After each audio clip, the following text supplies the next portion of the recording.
it's Carla from Bound to Be Vintage. Thanks so much for stopping by today. I have another vintage haul for you. And let's give some credit where credit is due. I'm going to use the hashtags Thrifty Thursday, which is an open collaboration hosted by Sheree over at Turquoise Streaming, and also Thrifted Treasures, which is another collaboration hosted by Dale at Not Too Shabby Chic. I will link their channels down below in my description box, and go take a look at their channels and see how you too can participate and show what you thrifted. And also don't forget to use the hashtags to search YouTube so you can see what all the thrifters and junk journal makers are finding and how they're using their items. So today let's get started with my haul, and let's start with buttons and books. Two things that I really don't need more of, but I just can't seem to help myself. I picked the buttons up for a couple dollars. They were in an interesting bottle, and unfortunately I broke the bottle when I was trying to clean it, so I won't be showing you that. But here are the buttons.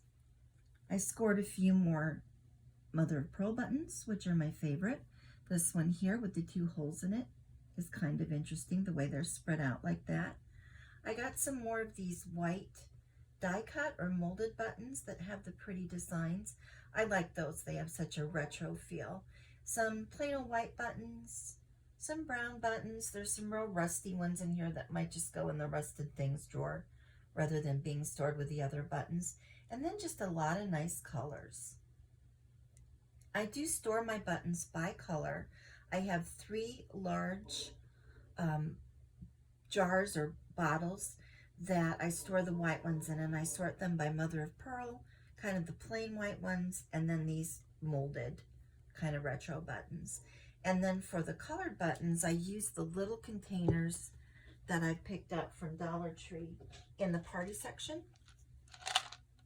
I had to reach for that. And I do keep a couple of colorways in them right now. Like this is the pink, peach, orange, and I keep red and purple together, and blue and green, so on. If I keep buying buttons, I may have to go to a single color per jar. But these are 2 for $1.25 in the party section. But I have not seen them recently, so I'm keeping my eye out because I would like to get some more. And I find this works well for me as a storage system. Let's move the buttons out of the way so I can show you the books. I did pick up a couple of these Reader's Digest condensed volumes from a Goodwill. And if you're a beginning junk journaler, let me tell you about these books. They're great to start a journal with. It's pretty easy to just take a craft knife and go along here in the front and back and remove this book block. And then you have a nice spine that you can use. And you've already got a decorated paper. That's one of the great things about the covers, is they're really fun paper patterns they put on here. Then you can leave the spine as is, or you can cover it with fabric or lace. Any sort of thing would work for that. They are so jump-started for you as far as a cover goes. You can, of course, cut the spine off and extend the spine and make it even wider if you want a bigger junk journal and just use the covers. All kinds of things are possible. The book block itself may not be that interesting to a lot of crafters. They're not old antique pages with great patina. Sometimes the illustrations are a little on the, I don't know, kind of dated side, which may work if you're doing a retro journal, but it may not. But if you're not interested in the book pages, you can always use it as a glue book and just set your item to be glued and do your glue stick, and you don't have to worry about getting it on your craft mat that way. Rip the page off, and then you've got a clean page for the next time you glue. Or if you're inking all over an item with distress ink and a little brush, you don't have to worry about the ink going everywhere either. So even the insides can be useful if you don't find the book pages themselves interesting. So I picked up this brown one. I like this pattern a lot. And then I also picked up this red, white, and blue one in case I decide to do another patriotic journal next summer. These are pretty readily available. They were not super popular now, so there's not a lot of value put on them like some books. So you can usually find them at thrift stores, maybe yard sales. They're usually $1 or $2 at the thrift stores. You might find them for even less at a yard sale. So keep your eye out for them. They're great little books, and I think if you watch videos on YouTube, you'll see a lot of junk journalers use them. I did also get some vintage books at a sale. Same sale as the buttons. Everything was $1 or $2. So this was such a pretty book. It's not in great shape, but she's in gold. There's this lovely swag and the florals. I'm not sure what I will do with it at this point, but it's such a beautiful old vintage book for $1 or $2. I just didn't want to leave it behind. I could not find a copyright date on the inside, so I don't know when it was from. The end papers are lovely. There's a lot of patina on the book pages. Unfortunately, no illustrations. And it appears this was part of a series of books for young people.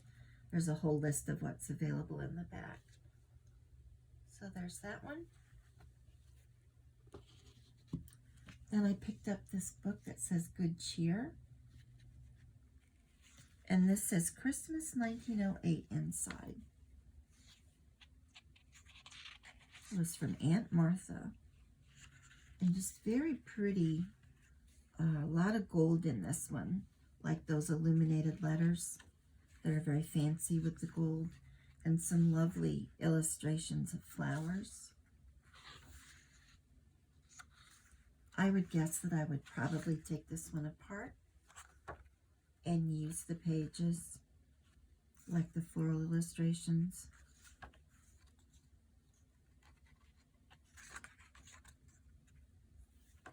They could be fussy cut, or they could be used as a journaling card, cut down a little bit. And I've been got some feedback that I should not just throw out terminology, that I should tell what it is. So fussy cutting is when you cut very closely around an image and eliminate the whole background. So that way you can put it on another background. So there's Good Cheer. Then some newer books. I picked up this one in celebration of women at St. Vincent de Paul thrift store. I think it was a couple of dollars. There are just some wonderful illustrations of women in here. And I do tend to make the more feminine journals with images of women. My current journal I'm working on is called Autumn Seamstress. And I thought some of these pictures or illustrations might work well for that journal.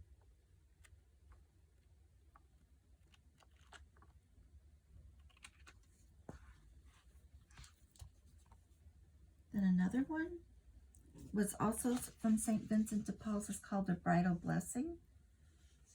Just very pretty. I guess I should tell you the copyright on this one.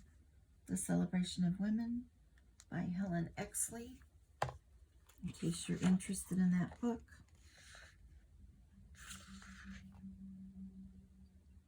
$19.96. And then this one is called A Bridal Blessing.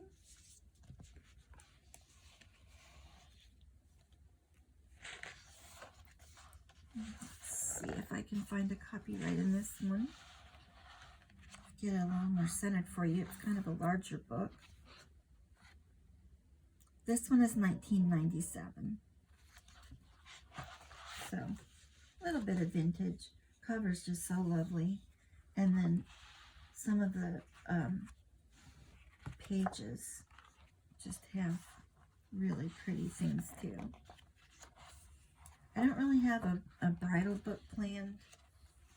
But again, sometimes when I just find some with such beautiful illustrations, I feel like it could be used. And one like that, I mean, that could even work in the Autumn Seamstress Journal. That's not particularly just bridal. Let me give you a quick flip through of this. And if you ever see a book that you're interested in, and you would like it right away, you can check places like Thrift Books online. There are places to find these kind of books that may not necessarily be available readily online, and thriftbooks.com has some pretty good prices.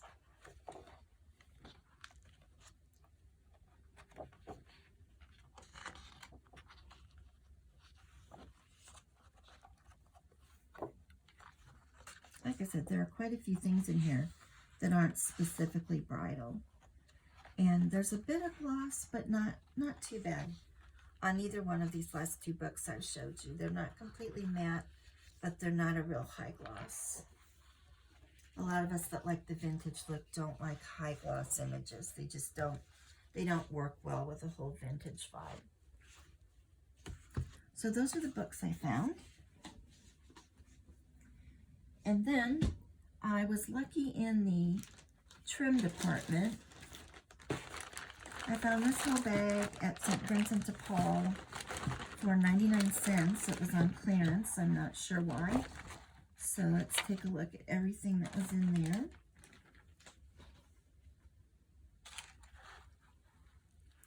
Oh, actually, I've got this mixed. I did pick this up. This was 29 cents.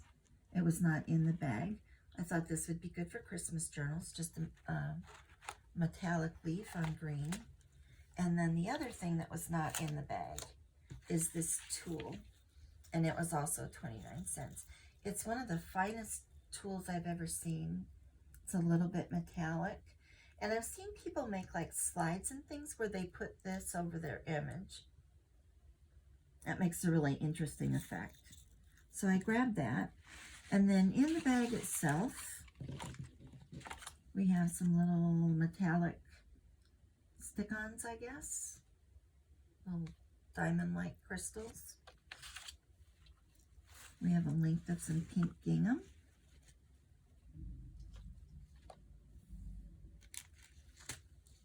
Black and white polka dot.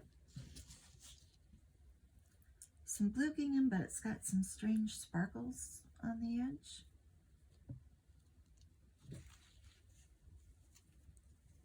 Here's some ribbons. Got a couple of those. This is kind of like a ruffle in the green. And then there's one in this color. They're kind of like twill that's been ruffled. Little snowflake roll on a blue. Some really bright green that I don't see myself using. And a really bright yellow ruffle. We've got some pink pom-pom trim, purple pom-pom trim, a delicate little rosebud trim, and I have used some of this already. A pink lace,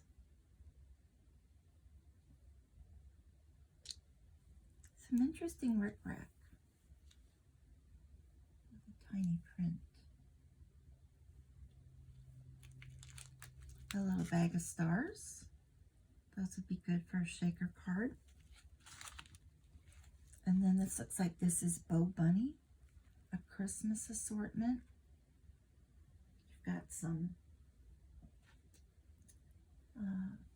kind of crinkled up like a satin, and then some gold. And then there was also a little piece of orange lace,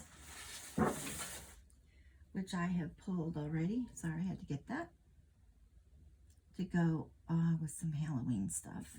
And I may dye this to bring the color down a little bit.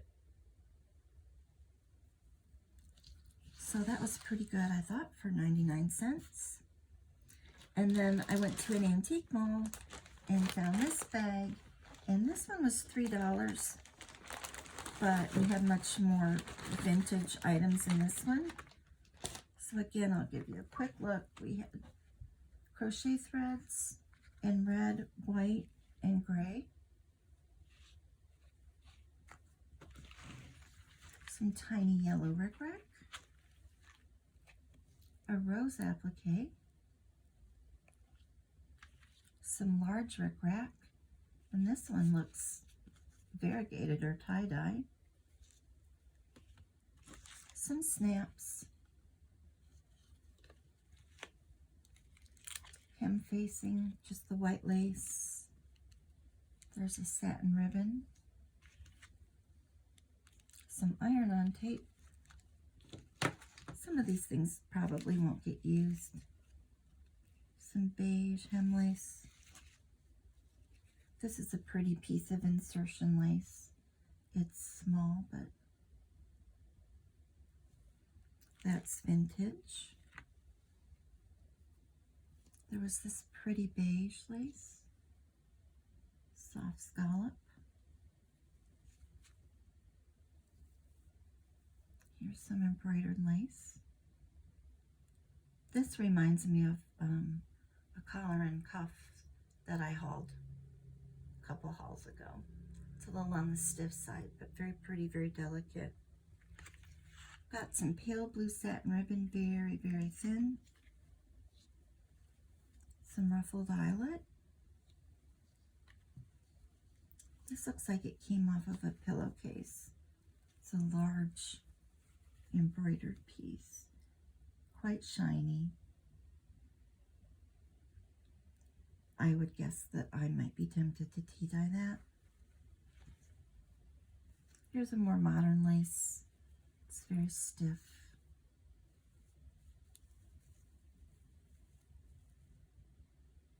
I would imagine that might be good for tea dyeing a lace shape onto a page. Here's a very delicate, like a fillet lace trim. Some wide lace.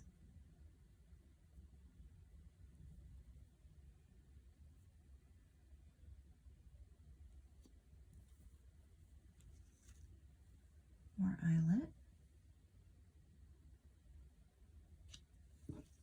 Here's a very pretty, delicate one.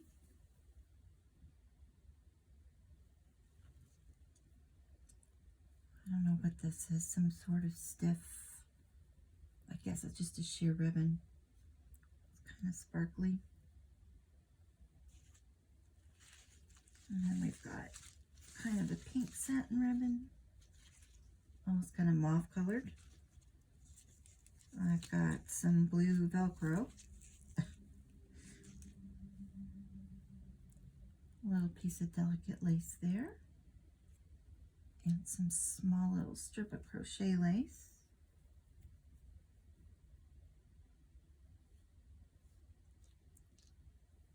Just one little piece. Kind of interesting. That's kind of stretchy. Two of these blue applique medallions. Some more eyelet, and this one's a lot of eyelet there. A lot of space that's been cut and stitched around. Another pretty little piece of lace with flowers.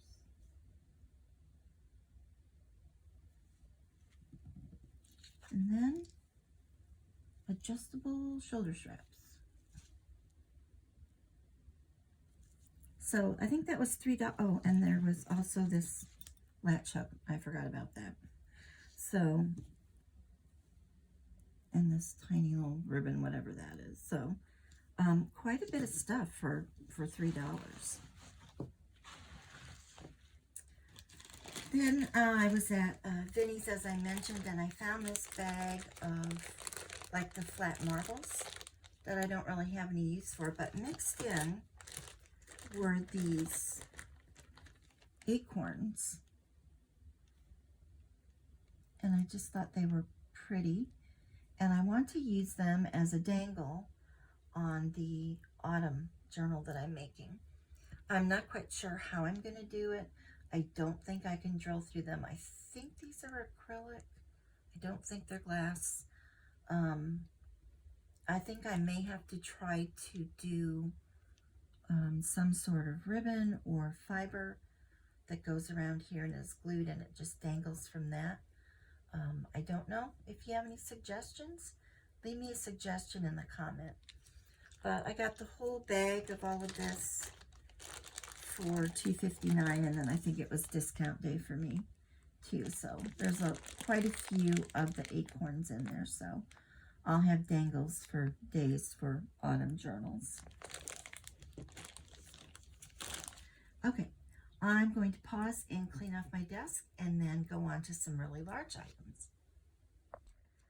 I'm back with the large items. At that sale where I got the buttons, I found the Sonia Honey, it says paint her pictures, but it's kind of like a coloring book. And this has a copyright of 1940. And this one smells a little musty, so it's going to get quarantined with cat litter, fresh new cat litter in a plastic bin. I've heard that will help. So I'll just give you a look through here. The pages are quite large. I don't know how well they'd work for a junk journal. So I don't know if I would try cutting out an image or maybe try folding it and see if it's not too brittle. But there's just a lot of fun, really retro images in here. She was before my time, but I do recognize her name as being a famous skater. And I guess she had movies. A few of the pages were colored, and whoever colored them actually did a pretty good job.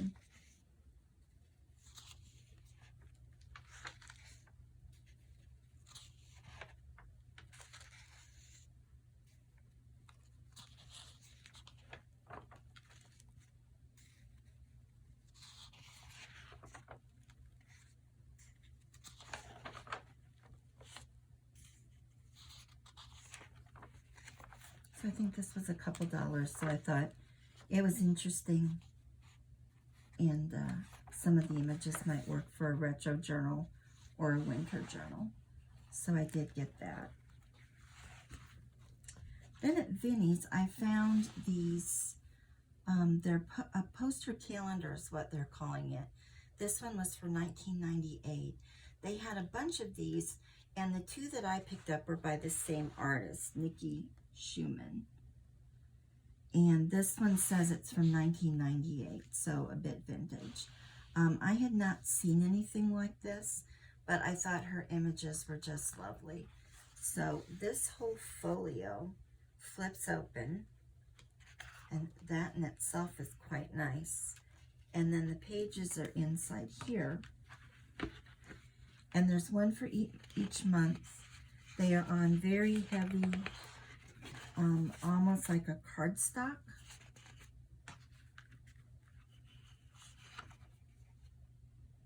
But very nice images. Little big, so I don't know how well they'd work for a junk journal. I'd have to see about that. Perhaps folded that way, you could get most of the image in. Something to play with, but they're just so lovely. I wanted to go ahead and get them, even if I just put one up on a shelf or something in my craft room. Let's see if I can get this to stay. A basket of dinosaurs.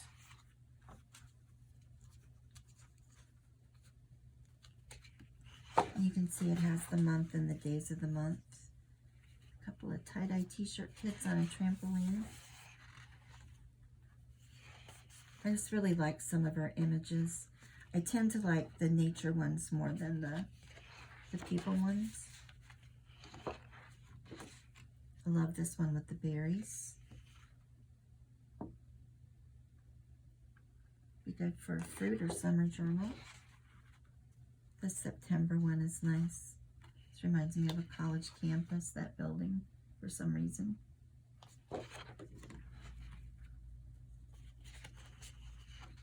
There's some boards. Love this one. Absolutely love the colors in November. And then I think this one, it turned out, was missing December, which is okay.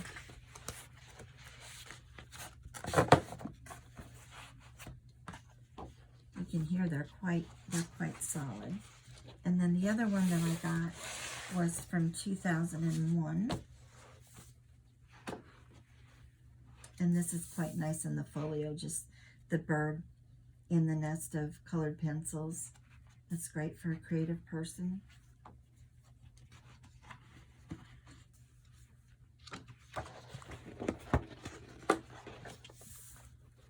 This one, December, getting the Christmas tree. This was just on the top. Got January, February, looks like a classroom making Valentines. This one would be great for quilters. Sewing journal, lady in a fabric store. I like this one with the hats as well. Got your irises for May, June. This is another one of my favorites. Cantaloupe and strawberries in blue and white bowls. And of course, July is my favorite month. Love August. This is like my dream to have a house on the water. September.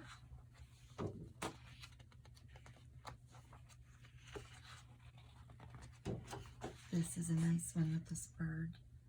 So much detail in his feathers. So those are the two that I picked up. They had just a ton. Like I said, I think all the others were by a different artist. But they left the store pretty quickly. They were not there when I went back the other day. And then I've saved what I think is the best for last. So if you stuck with me, you get to see what I think is the coolest. This was from an antique store my daughter and I went to. It was not necessarily thrifty, but I just loved it. It is Overcoats and Top Coats Fall and Winter 1935. And it is a sample booklet. As I've said, I tend to make the more feminine journals with a lot of images of women, especially vintage women. But I want to try a masculine journal. I saw Lisa at Junk Journal Gems do a masculine journal with blueprint paper and things like that. And it was just really appealing to me. So when I saw this, I thought, okay, here's your chance to do that. It's the book structure is pretty much made for you. It's kind of an accordion. There's a lot of patina on the pages. One of the wool samples is missing, but I can very easily find something in a thrift store, and I've got pinking shears, so I can replace that. And since I'm not trying to do a period correct piece, it's just an art project, that doesn't matter to me, that it's not an older fabric. I'll just pick something that maybe looks more vintage. But what my thought was that each of these pages that are discolored here, you can see the fabric samples actually kind of protected oh, it's almost like a cardstock from getting the discoloration. But I thought this would be perfect to do a collage and probably leave these pages mostly as they are, maybe do a little decoration on them. But it's all just wool samples. Some are just plain, some do have some checks to them or some texture. See, like this one. Here's a good look at the opposite page. But I just think that's a great space to collage some different images and then have the fabrics over here.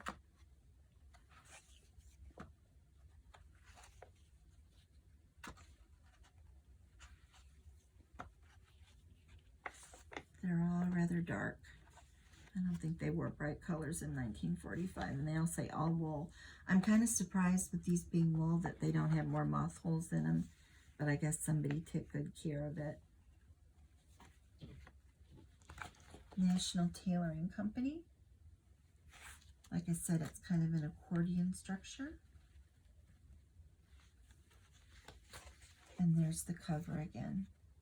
So that was my very special find. I hope you enjoyed today's thrift haul, and I hope you'll come back and consider subscribing. Leave me a comment anytime. I'm always glad to read them, and I am responsive to them. Give me a like. Anything you can do like that really helps my channel grow so I can reach and connect with more people who are interested in thrifting and making things with what they've thrifted. Have a good day, and I'll see you in the next video.